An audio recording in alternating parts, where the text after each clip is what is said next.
In this module and next several modules, we look at the process of cell division. We look at the process and components, machinery that allows cell to make a copy of itself.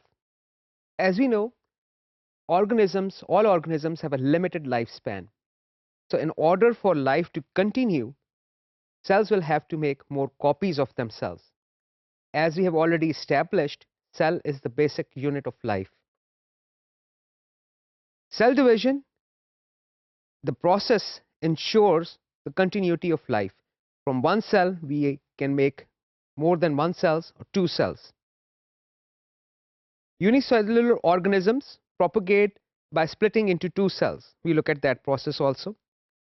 Multicellular organisms that are made up of many cells, they need cell division to replace old dead cells or senescent cells in order to keep their organs and tissues functional and viable.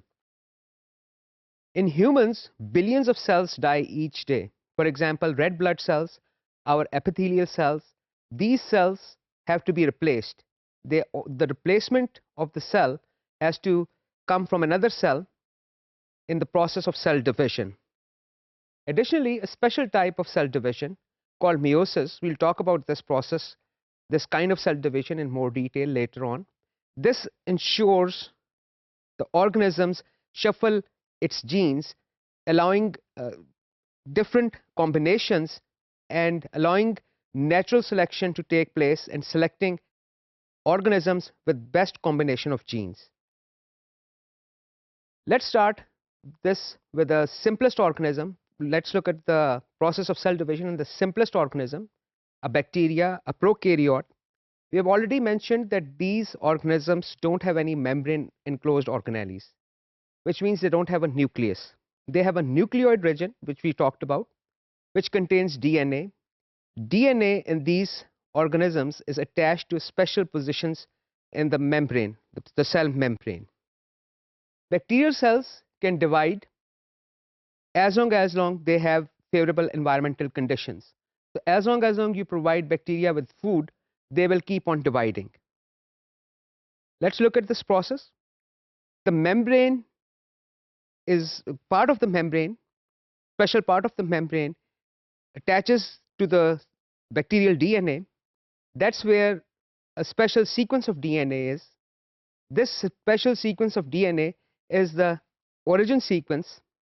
That's where the DNA replication starts.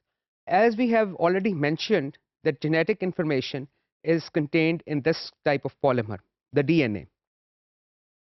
So when a bacteria has to divide, conditions are favorable.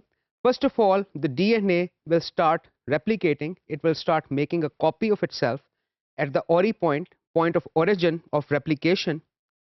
And as the cell grows, it stretches. Now initially we had only one ori, now we have two oris. As the cell elongates, the two oris will also separate and segregate.